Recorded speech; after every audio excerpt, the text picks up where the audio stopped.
love to continue on some of these shows that that you all did. Highway Patrol. What stands out about that show? You really want me to tell you what else stands out? Broadhead Crawford. It's difficult to keep him sober. It was a fun show to do. You know, we had, at this point, we had to create all kinds of things because of the traffic and the cars moving and what have you. But I'll never forget the one day he was sitting on the back of a truck, a pickup truck, and there was a pail hanging there on the hook. And somehow or another, he got his foot into the bucket, and he's loaded at this point. He gets off the truck, his foot's caught in the bucket, lands on the ground, smashes his head, and we had to stop shooting.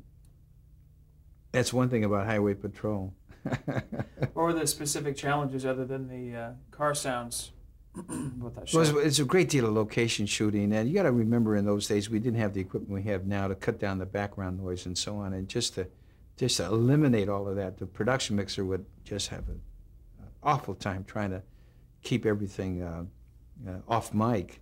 That's when we started going into those lapel mics, and those RCA mics are about that big, about that round, hang on here so that we get a closer pickup.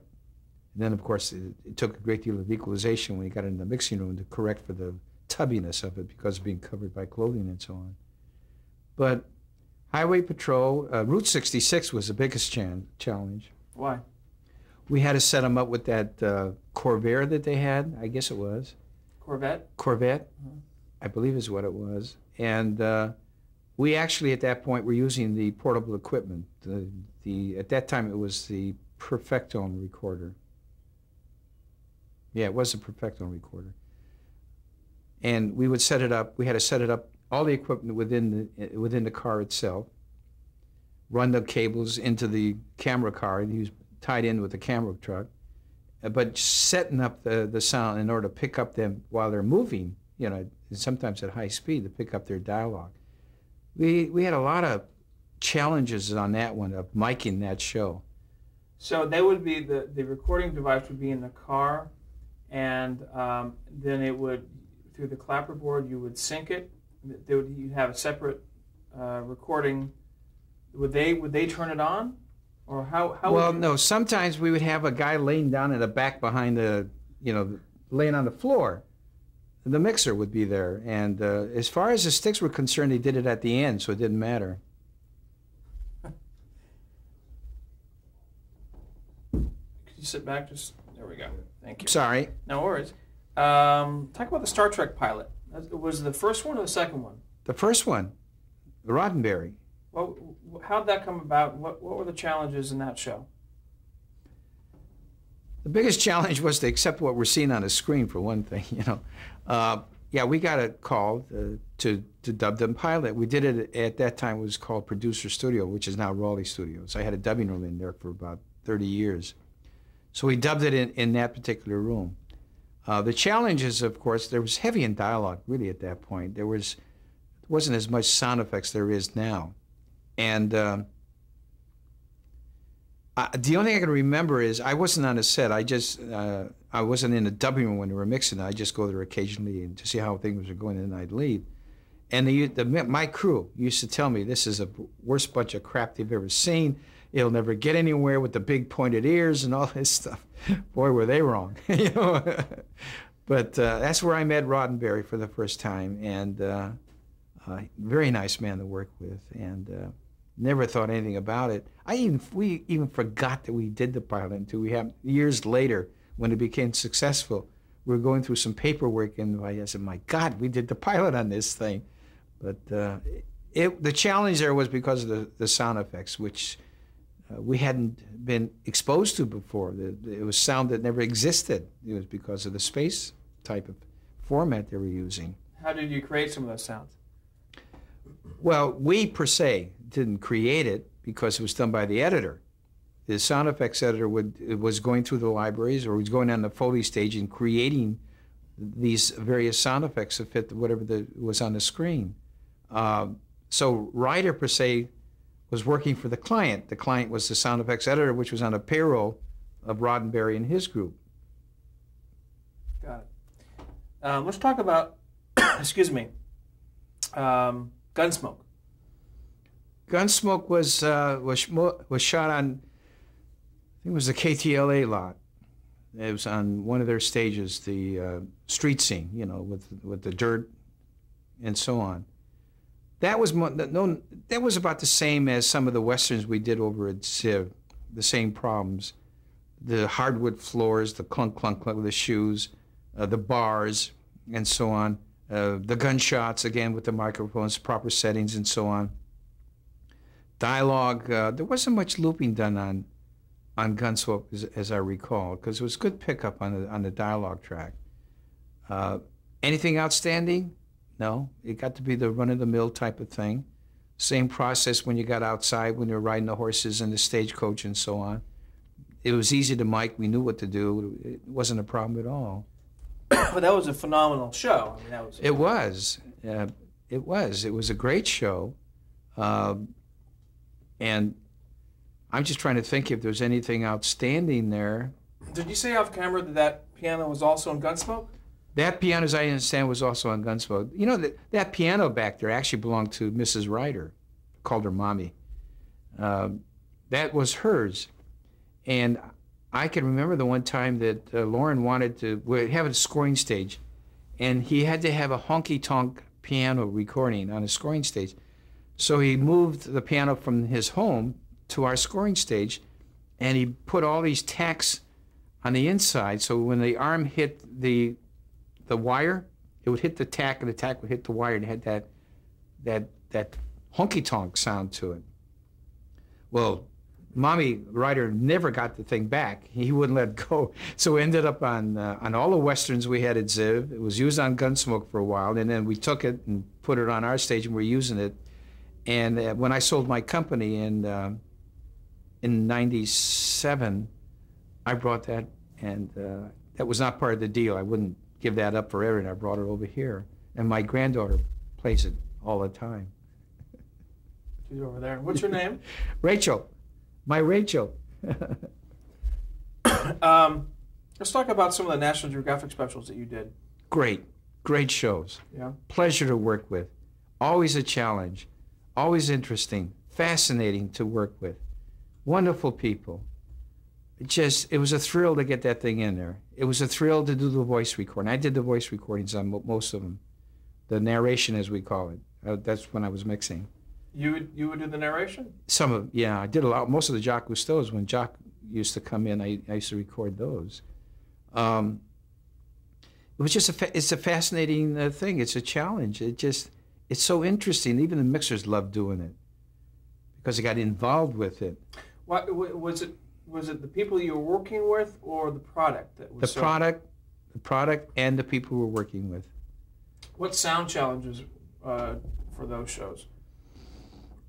Creating certain sound effects to match the picture, and so on the Foley stage. They didn't do too much Foley, as I recall, though. They got a lot of live pickup. The challenges really were on the head of the production mixer, really. And then, you know, they got to have 4 or 5 different production mixers on one show, because they're traveling all over the world. They'd have different ones all over the place. It was heavy equalization and control of the dialogue track. That was the hardest part. But it was a pleasure to work with the people. And also Metro Media specials that was overseen by John Kluge, right? Yeah, Metro Media were on Sunset Boulevard for a while, and Chris Regent, I think, was when David Walper took over that facility. There were documentaries, same type of thing as we did for Jacques Cousteau, as well as for National Geographic and so on. Problems basically being the same. How was Jacques Cousteau to work with? Wonderful, just wonderful. He would be in the studio on a chair recording. One of his sons would be in the monitor room with me directing the father. That was interesting at times, you know. And I'll never forget it though. And when his son was killed up in one of the poles where I think the helicopter crashed and he died, and Jacques had to come in a couple of months after that. He just wasn't the same. You know, he wasn't the same at all. His other son was directing him, And it was sad. It really was sad. It was like he lost all his energy. He had to keep going over and over again. He never did that before. He'd read the script, he'd hit the lines, and that was it.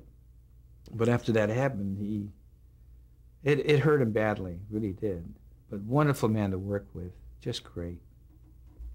You worked on many David O. Wolper productions. Talk about David O. Wolper.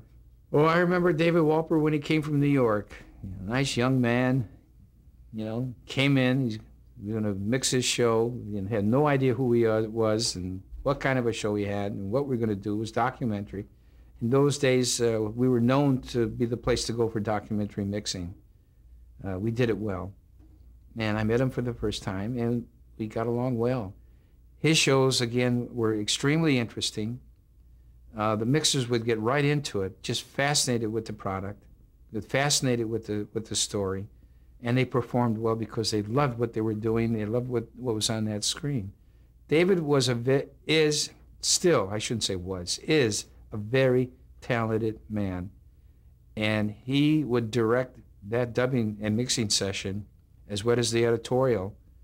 It was unbelievable, the things that he would come up with.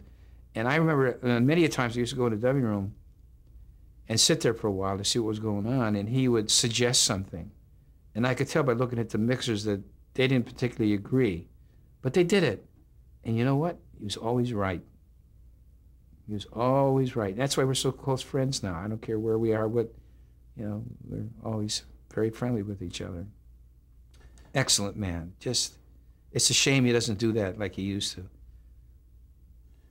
Well, he's kind of semi-retirement, but not really. Semi-retirement. He's on semi-retirement. He's started another show with Warner Brothers, isn't he? I think so.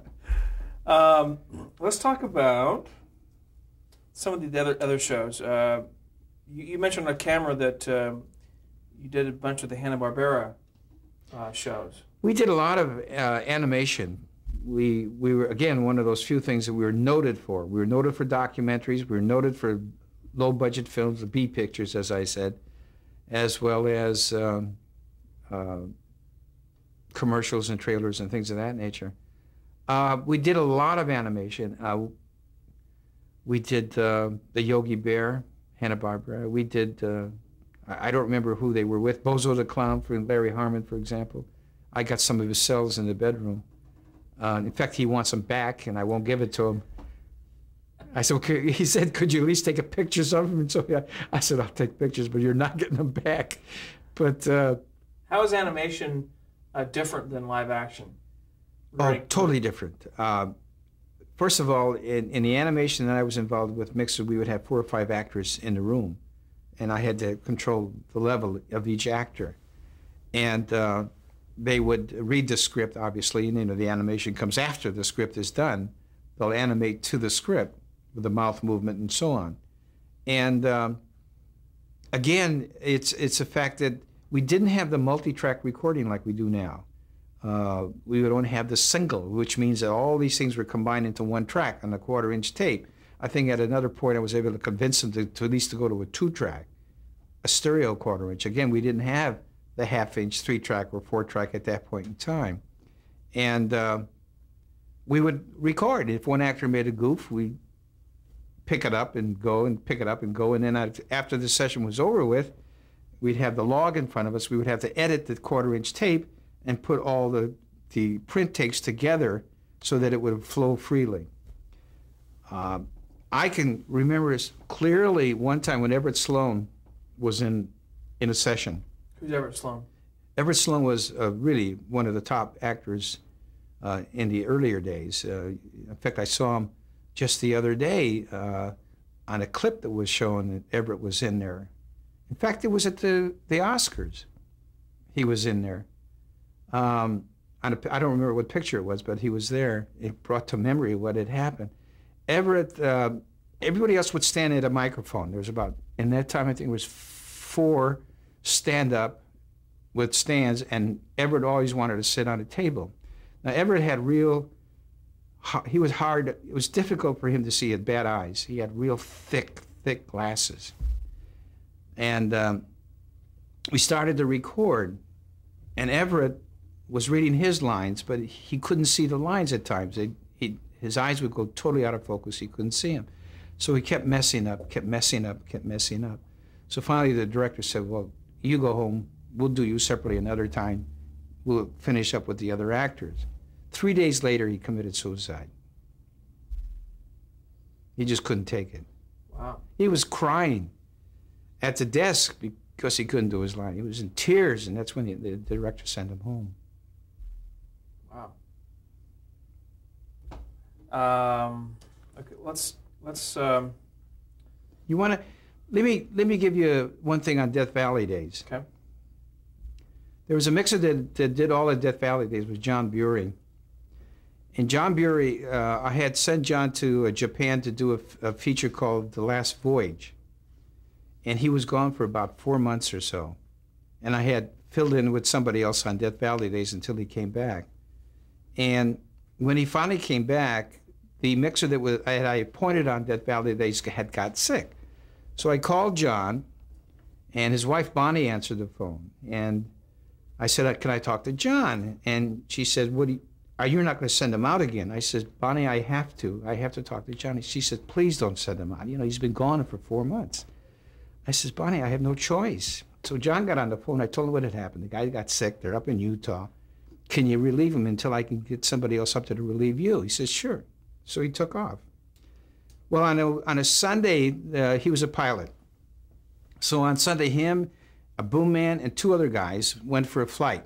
And they ended up in a box canyon, and they crashed. And everybody died except one guy. And John was one that died. And the one man was able to get out, walk, got help, and so on, etc. We couldn't find them for 4 days. We didn't know where they were. And so comes the day of the funeral, you know, I went. And she was really upset with me. That was bad.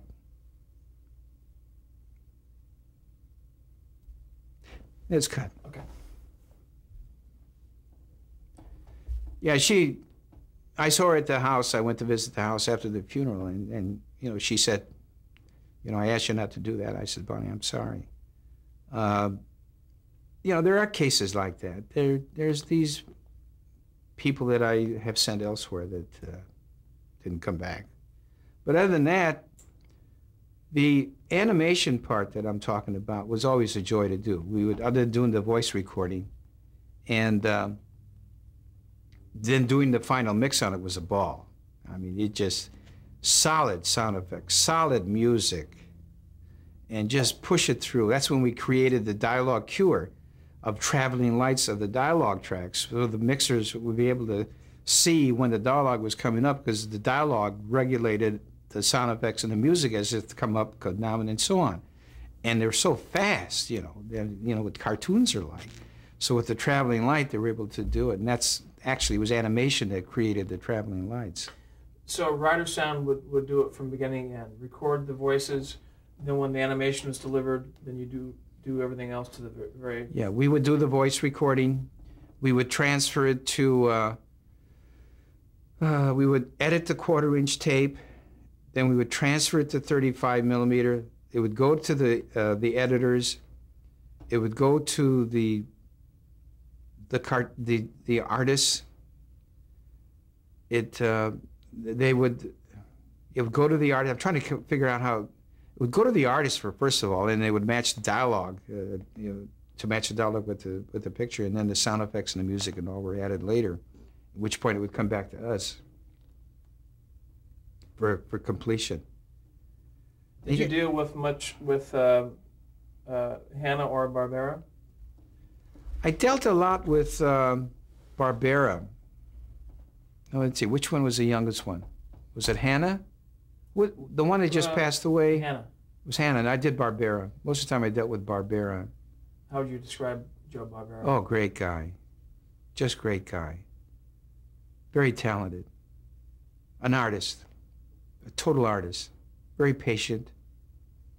Wonderful man. In that relationship, it's well documented that Joe Barbera really was the creative end of it, and Bill Hanna was the technical side. I think so. And that relationship came to an end when they decided to put their own dubbing room in their facility. And of all things, they made the biggest mistake in your life. And they called me one day. He said, "What can we do?" I said, "Well, what did you do?" He said, "Can you come up and take a look at it?" I said, "I went." They made this dubbing room with a post in the middle. I said, "I can't believe it." And so the mixed panel is here. The screen is over this way because there's a post here. I said, "Well, why didn't you move everything over?" But it was too late. It was unbelievable. You put the hands in people who don't know what they're doing as far as acoustics are concerned and so on. And it just it's a shame. Let's talk about. You'd mentioned a couple times how you were getting full ownership of Ryder about 1976, correct? 76. Right. Once that was finalized, how did you feel? Was it a happy time, happy moment, or was it now what, or was it what kind of experience was that for you? I was petrified because I didn't have to worry about the dollars other than fulfilling the margins and the profit at the end of the month. Lauren took care of everything else, But I fell into it with ease. It was easy for me, as if I've been doing it all my life. It was easier now. Let me go back for a second here. Lauren would tell me to do certain things a certain way. Lauren would set policy at times with the prices and the policies that would affect the client and so on. In some cases, I disagreed with him, but I always did whatever he wanted me to do. But now I was able to do things differently than he wanted it. He was pretty hard-nosed at times.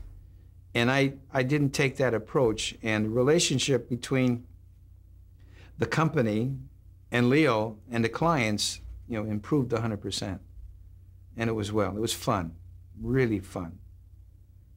In fact, the competitors became somewhat concerned. Because?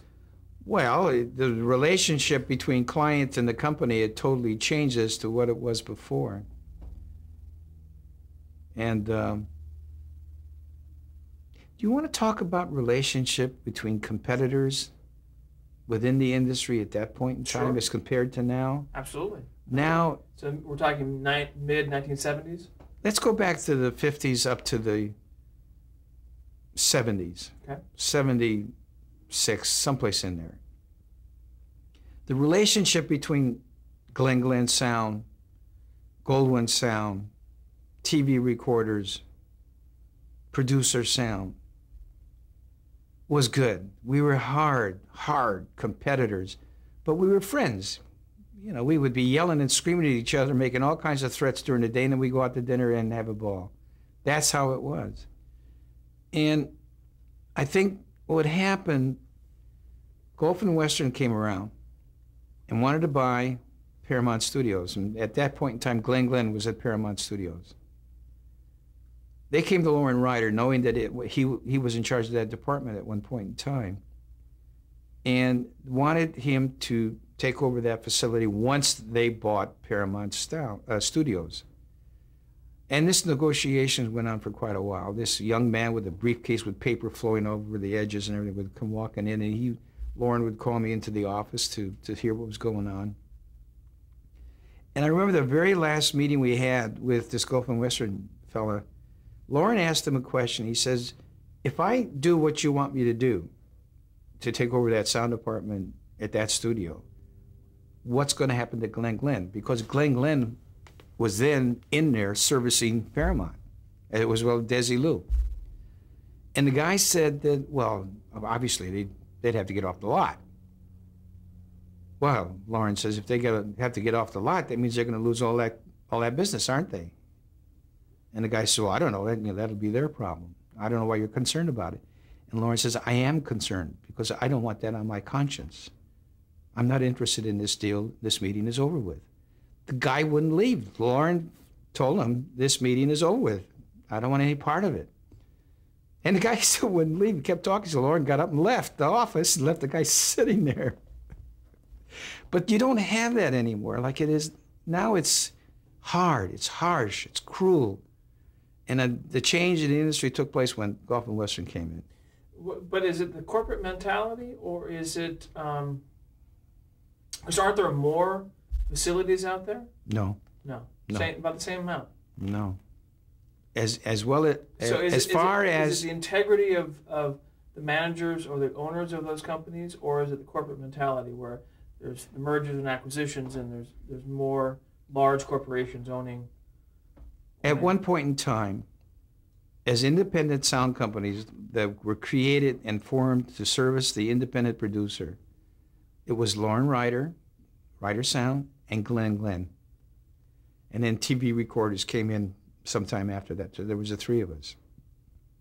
At the time I sold my company, there was a total of, at one time, 12 independent sound companies that were dealing with the independent producers. And at times we'd get the overflow from the major studios, but very seldom. At the time I sold out, I was the only one left. Ryder Sound was the last one to sell out. The corporate mentality, in my opinion, has destroyed the independent sound facility, the relationship between the company and the client, the bottom line, the margins, and so on is fine. It's different. It's not something I like at all. Coming from a company which was, if you want to refer to it as a mom and pop operation, which it wasn't because we were the largest, as compared to where I am now, totally different. And if it doesn't change, I think it's going to be pretty bad. With the consolidation that's taking place, they're just not. An independent producer, or the industry in general, is going to be locked down by 5 big companies, and that's it. You talk about controlling prices and policy and so on. It's going to get bad. It's bad now.